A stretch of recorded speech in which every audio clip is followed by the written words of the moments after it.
Oh my gosh, thank you for asking all these fun questions. I was like ready for Southern Charm. I'm like, oh, wait, hold on. I think you said in an interview that you had some trauma after the show. I mean, what was that like and how did you kind of get out of that place?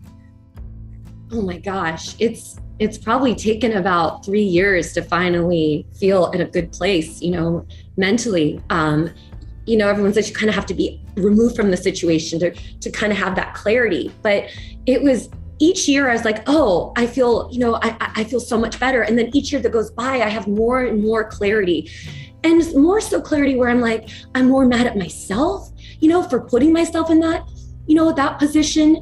But in terms of, mental health, sometimes now that the show's back on, it brings it back up and you see these comments and you get angry. I get angry with myself, I guess. I'm hard on myself. And, I say regrets, but then again, it's gotten me to where I'm at today. And I don't think that my husband would have fallen in love with the woman, that he is, if I didn't go through that. But to be honest with you, with my mental health, I definitely take medication. I have since the show, 2 months before the show first premiered in 2018, I was so anxious about it. I was so worried about it that I just started losing weight, stressed, and I thought I just so much anxiety.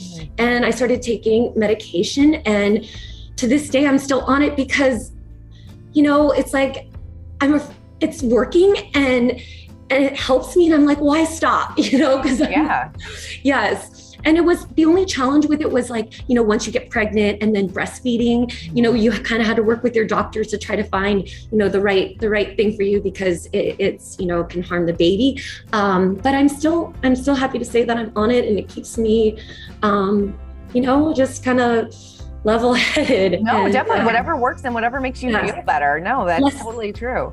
Less controlling. Sometimes I want to control situations. And so it helps me. Yeah. It helps me not keep my thoughts, because at night I can just lay there and thinking. And especially since the show, I lay there after, I might watch something and it just disturbs me so much that it gets to me. It's crazy. When I spoke to Landon recently, she talked a lot about how the show kind of affected her mental health a little bit once she left, and how, it was kind of hard for her to deal with certain things, especially the backlash on social media. Did you feel that way as well? And what was your mental health like coming off the show? So funny thing is, I was just hanging out with Landon all weekend. My husband loves her too. So she is the most wonderful human being. And so we were together on Saturday and Sunday. We went and saw a concert together, and we both, we had a couple drinks, and we're both like, Landon, what are your comments? Every time you turn on, your Instagram, it'll say like little bubbles, like, there's a comment, and I'm thinking, well, I haven't posted anything. So, and I get a little scared to turn it on, because I don't want to see, the mean messages, because sometimes it for a second, it makes me, I feel down. I get a little down. And so it changes my mood for momentarily. And Landon goes, I know. She goes, Ashley, it's the worst when Southern Charm is on, because people then, think, oh, I wonder what Landon's doing. I wonder what Ashley's up to. So they go to your Instagram just to write something mean or negative. So, so we have each other to kind of, we can relate to each other, but also, as a sounding board, and we can also laugh about it, because we're going through it together, and there's no one else that knows that who's been through that.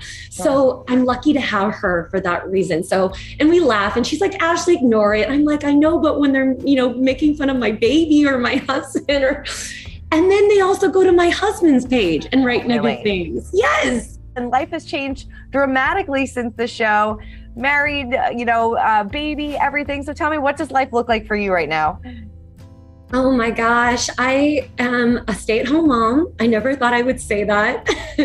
Once I had the baby, maternity leave was too short. And I said to my husband, I said, is there anything that we could try to do to try to keep me home for a little longer? Because these moments are so precious and you don't get them back. And for me, to have a career as a registered nurse, my job is always going to be there. They're always going to need me. But these little moments with my baby aren't. So for his first year of life, he turns 1 next month, I've been at home with him. So it's been wonderful. So I'm a stay-at-home mom. I don't think I need to say anything else. That's so, I mean, it's so wonderful. I mean, I've been working from home and my son is right around the same age, 13 months.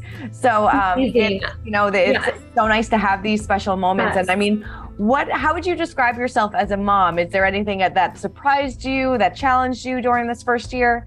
Oh my gosh, thank you for asking all these fun questions. I was like ready for Southern Charm. I'm like, oh wait, hold on.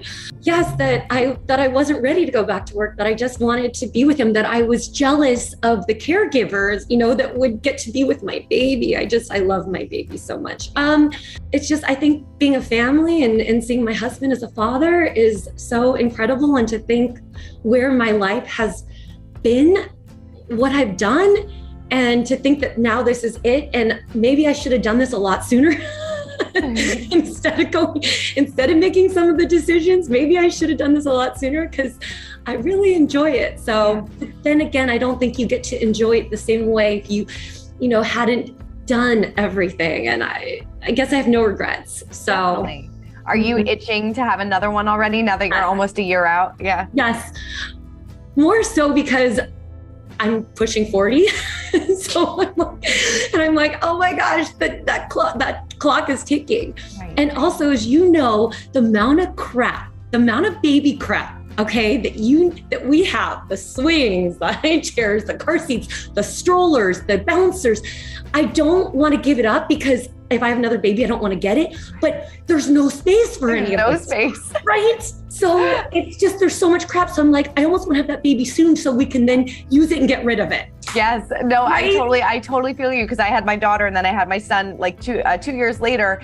And as soon as we decided that we're done, I'm like, get everything out of here. I need the space back. That's right. Yes. And you also hold on to their clothes, because you're like, if I have another one, if it's the same, gender, then I want to, wear some of these clothes still have tags on them. It's so true. They go through them so fast, and there's so many cute outfits. I'm like, I never even put you in that. You wear the same white shirt the whole time. So exactly. You buy all these clothes and they end up wearing the same thing over and over again. It's so funny.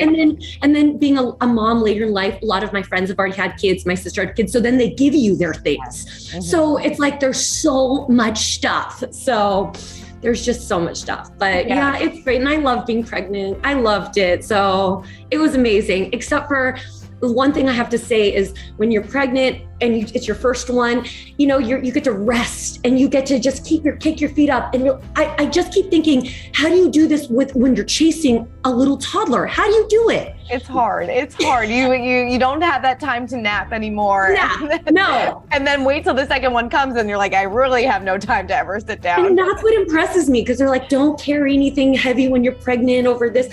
And then you see moms with bellies carrying their toddlers and the swing and this, I'm like, this is amazing. I'm like, I don't even know if I could do it.